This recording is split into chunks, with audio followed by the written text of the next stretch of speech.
Hey. Revamp. Okay, I'm Cecil. I'm a retired machinist. I enjoy making spin tops, wood spin tops. I like the Colombian tops, but I'm not able to buy them, so if you can't buy something, you end up making it. I went to City College. I was taking an advanced class of machining, and when I made a few projects, the teachers let me make wood tops. Del run and composite and wood, and I started making spin tops.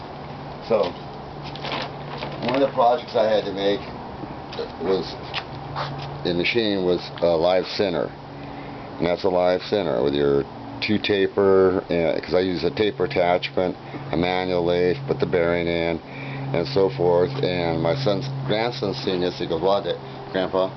You can make me a top with the bearings in it." I said, "Okay, I'll do that." And so that's what got me into making tops with bearings in them for him. He loves bearings, I don't. So, but making something like this is a pain. I did it really because I never used a taper attachment on a manual lathe, and so I learned how to do that. And these you can buy these for 15 bucks, and it's just a pain in the butt to make. So I never make anything that I can buy, because you can't beat production for quality and price.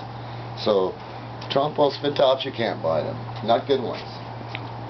So I was going to buy a lathe, and I didn't really know if I wanted it, because I've used nothing but metal lathes that have feeds, speeds. So you know, a square interrupted cut, so you just put your feed and off you go. Take a 1/4 of an inch, no problem. 1/2 inch, no problem. So you know, I didn't know how bad lathes would be. I have no room. I have a one-car garage. I live in a condo. So my brother-in-law brings over a lathe that they gave him at where he worked. It had, you know, garbage all over it. And he goes, "Here, clean up and see if you can have some fun." And I said, "Okay," you know, and because it's a 1/2 horsepower, and I don't want anything that stalls. So I go, you know, check this out and just see what you can do with it. So I leave it outside. It rained all winter. You know, I already took it out and looked at it. It's good. So it's an outdoor lathe. You know, keep it for a while, give it away, whatever. But I've learned a lot of things on YouTube by people sharing, so I want to share some of the stuff I've learned. And it's, you know, the cheap way of getting into something, see if you even like it.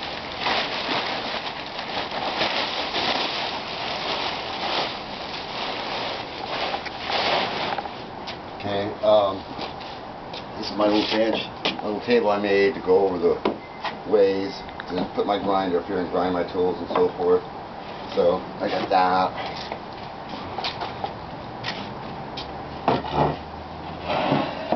And this is what that looks like. Pretty simple, works. Clamp it down. Love these clamps. I got this drill press for like 60 bucks used. And at least I can get a straighter hole, that's all. And I bought this to make these. This makes rope. And when you start drilling and tapping into tool steel, you need something that you can hold, you know, the vise and so forth. And the locations of the holes, they got to be pretty close for the gears to work. So this really helps out. And this winder is beautiful.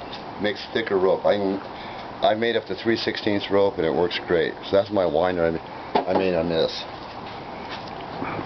Okay. So about the lathe. Okay. Here's my tools. I buy the cheap Craftsman. I say cheap because the steel is really mild.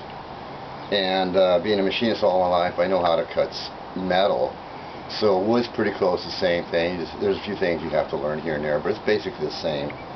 And I use my grinder, and I grind this, and I put a little lip. I like lips in the tool. And if you want to make these stronger, maybe the cheapest way I can think of is if you have access to a welder. If you can weld in here and then use that for your tip. because the weld is a lot stronger than this steel, or heat treated, whatever you can do, because it's really the best cutting steel for me. It naturally is carbide, but carbide is, you have to use inserts, and carbide, the tools themselves are expensive, and you can make your own, but it's just like, I'm not into it that much, so I just get my grinder and you have to sharpen all the time with the steel. So the main thing when I got this lathe, it didn't have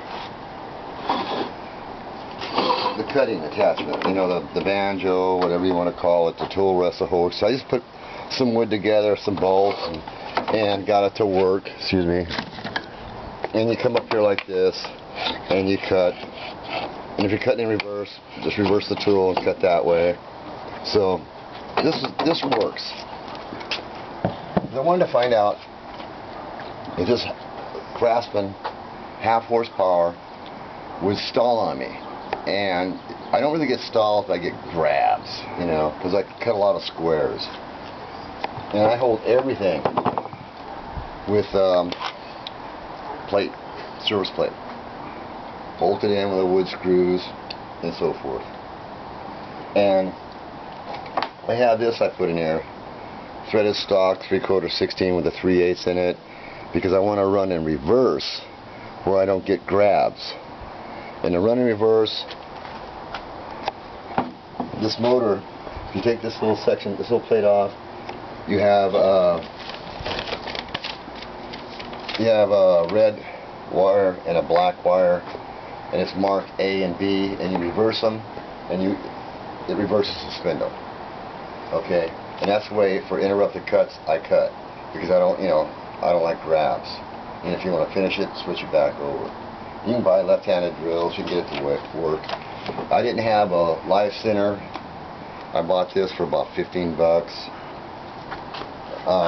Number 1 taper, little chuck, didn't have that. 1 taper, same thing, about 18 bucks. The first one I bought was a mistake, because it said 1 taper, but it was the chuck to the straight shank for this. So, okay, I made a mistake there. I can always use it because we have, you know, machinists. So if you order one of these, make sure you have your 1 taper here, okay, where it will fit in here, tailstock, and in your spindle, okay. So I was getting out around holes, and I wanted to put new bearings, try it. So new bearings are pretty cheap. So I picked up a couple of bearings off eBay, and I was going to put them in because I was getting out around by 3/16 or something, and the noise was unbelievable. So I said, okay, I'll try it. I'll try to put some bearings in there. And so I looked on YouTube how to put bearings in, and the guy showed about the way to do it on his model. And what I came up with is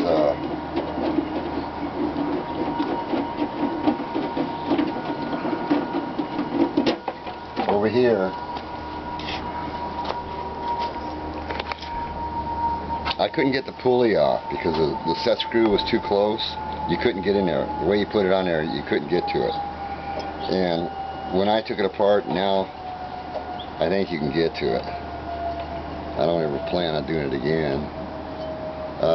Now you can get to it. Okay, before you couldn't. That's strange. Oh, why that's like that. It works. So one of the things I found out too, if you put over here, if you take a 3/8 threaded rod, it'll screw right in here. Okay, and then you put some bolts here, and you've tied this in, and then with this stud I made with a 3/8 in there, you can lock everything in.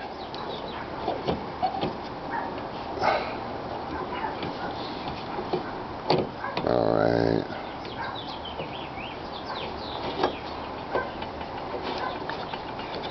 So you can lock all this in, screw this in, lock it in, and you can run in reverse. And this is clockwise and counterclockwise, looking through the spindle. That's the way they program CNC lathes. So this is running clockwise and it'll grab, so if you run counterclockwise you can get away from tool grabs. Okay, so that's the way, and I tried it and it works. Okay, another thing I came up with is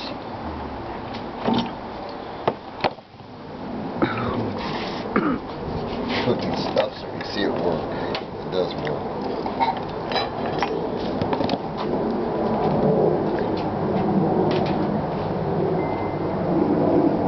Alright.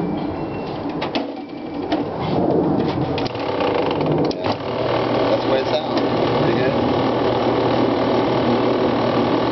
So I've got my lathe, my project, and I got my drill press here to do my drilling. Okay, now to get this pulley off, I had to bring the pulley off, and I didn't want to buy a pulley to take it off. This metal here, this pulley, is really soft aluminum. So you know, if you don't do it right, you're gonna crack it. So I got, you know, a couple of clamps, aluminum clamps I had, and these clamps, and I slid it right over here. And then naturally with this stud, when you double nut it and you drive it this way, you're going to force the pulley right off. So I was able to take the pulley off without wrecking it, change my bearings, cleaned it all up, and then when I went to put the new bearings in, you know, the front one here, you don't have to take the rings out that are in there, just leave them in. Just clean everything up, Scotch-Brite, no oil. The bearing I had to, this bearing I had to press it and tap it in. Tap, tap, tap, and see. But once it was in, it was just sliding out. So there's no press really on this bearing. A bearing like this should have 5/10 press, but there's no press. So you try to get it up as close, then tap on in, and probably when the garbage gets around, it holds it good enough. It's just good enough to work. That's what these do. So you know, so what have I done with this top, with this lathe? Instead of making these fancy trick tops, I wanted to make some fighters. So that's what I got into, making fighters. They're solid for right now. These are all my fighters. Oop. These are trick tops here. That's a trick top made on a Cadillac lathe. If you buy it used, it's about $5,000. New, maybe $70,000. But this, with a metal lathe, you can make the tips, steel tips. This is all hollow, and you know, you can't buy something like this. You have to make it. That's a trick top. This is another trick top, dynamic. This is all poplar, hollowed out, nice tip. Nothing in the world like this top. The Colombians, they're the best in the world. They would love to have something like this. If they play on the streets, you hit on the street with this, you're going to blow it up. So this is just for the parks. And super fast, beautiful top. The trick on it is you want to get the neck as big as possible, where your top will move as fast as possible and still do all the tricks you want. And the number is on the neck is 225 thousandths. That's the number. That's what you want. And you can see all the line. And these are some of the little hand tops. I'll be right back. I'll get the other box.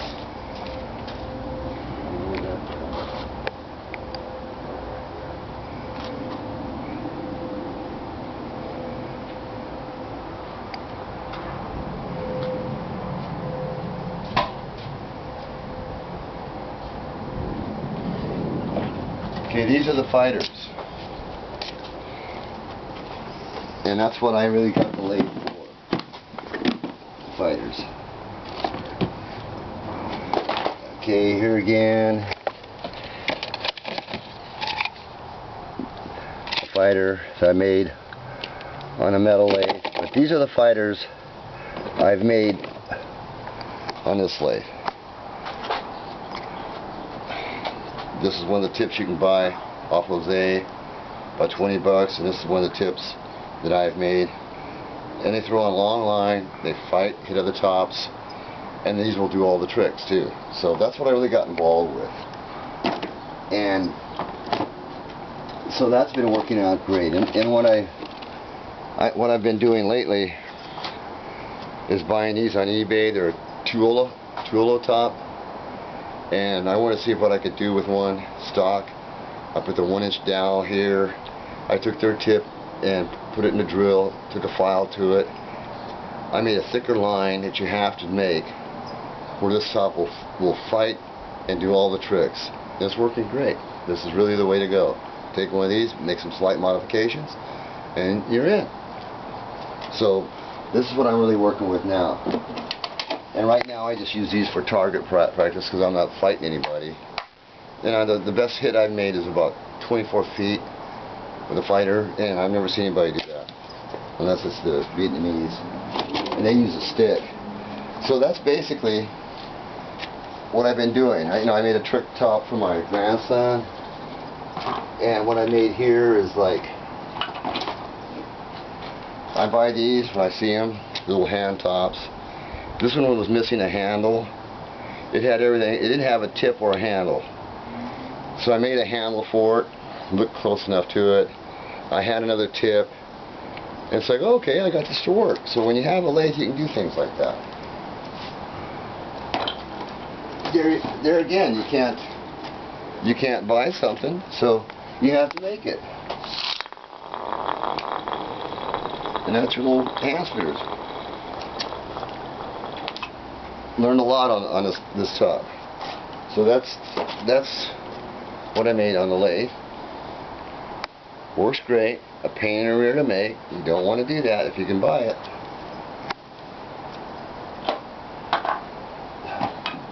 Okay, so now I come to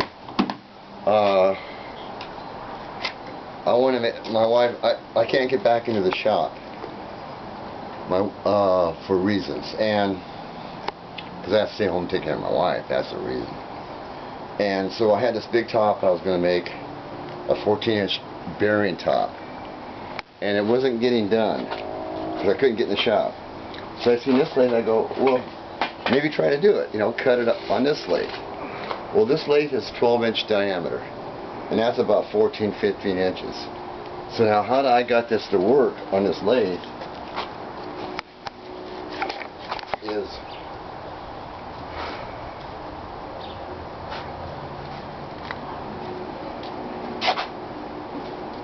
this swing here is about 9.5. So you have 18, you can do 18 inches here. It says 12 inches, but if you take this bar out, the way you can turn 18 inch, and then you have to just get your, so I did that. And to get this bar out of here, you have to unscrew this, take this assembly out, and then that's free floating. And you keep this tight, bring it over here, tighten it really down, and there's a screw right here. You have to remember to take this screw out, 3/16 screw, Allen wrench or something, because that screw's there for your center, to center your work up to your tailstock. Okay. So if you unscrew that and unscrew all this, tighten this down, take your rubber mallet and just tap this whole thing slides out. Voila! Now you got a full 18-inch swing. You can run in reverse, and that's the way I just got I put what it was called, a bicep there, and I was able just to come in and do my flower pot. I do like 5 rings, and then do some more. And this is the flower pot. How it comes out, I don't know. Okay, this. Okay.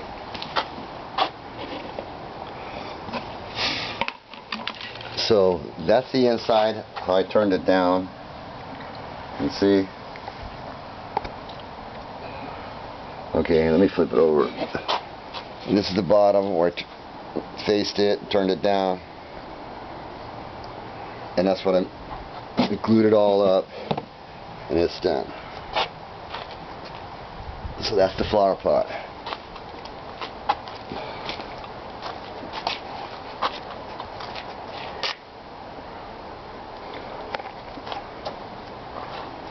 So why I didn't buy a tool rest is because they get these and they just strip the tool rest off and they sell that for $75.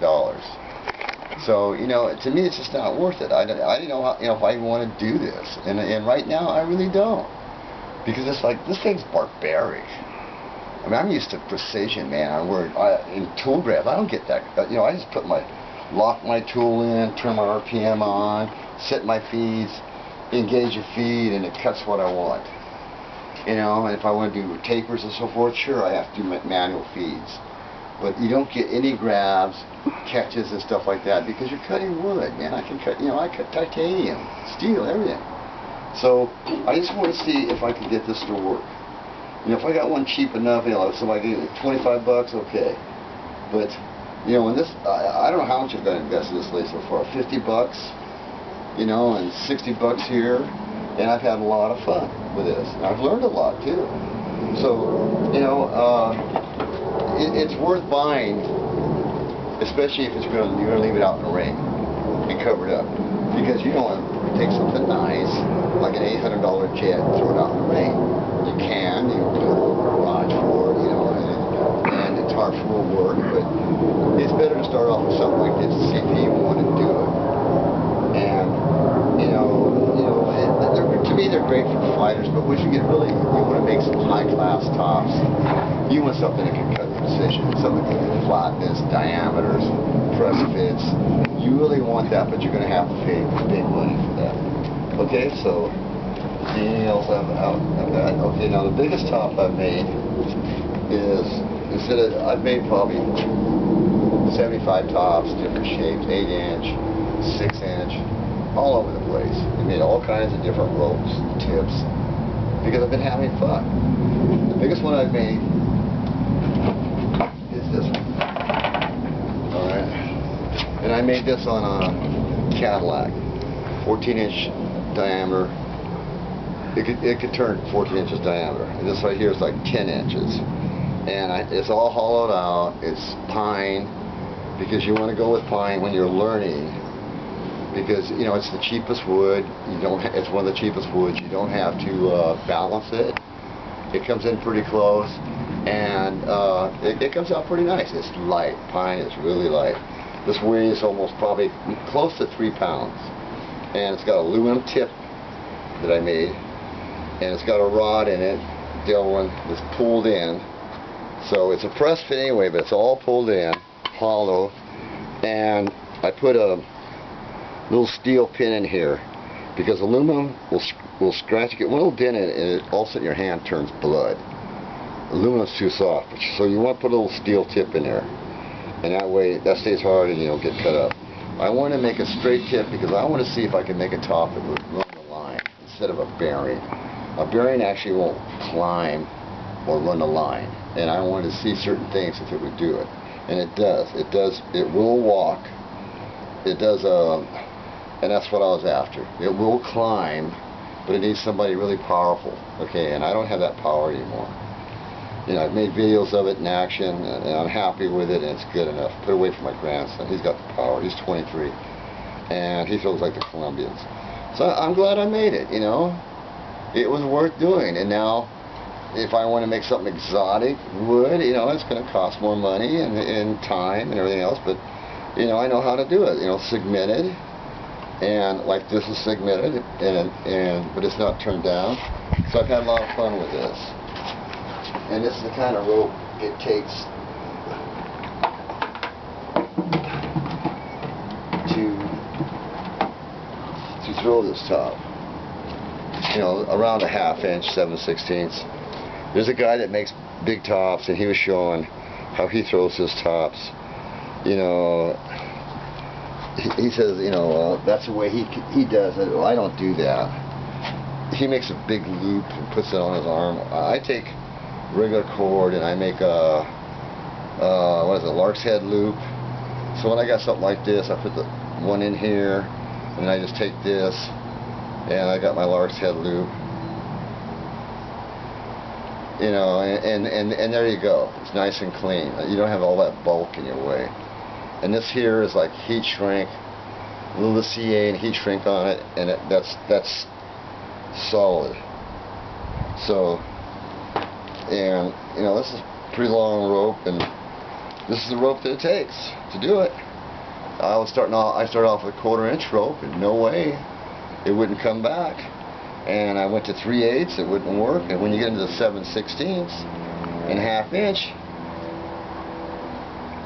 then it comes back. And like I said, I got videos of it too. So, you know, I mean, I learned a lot about cutting in reverse, tools,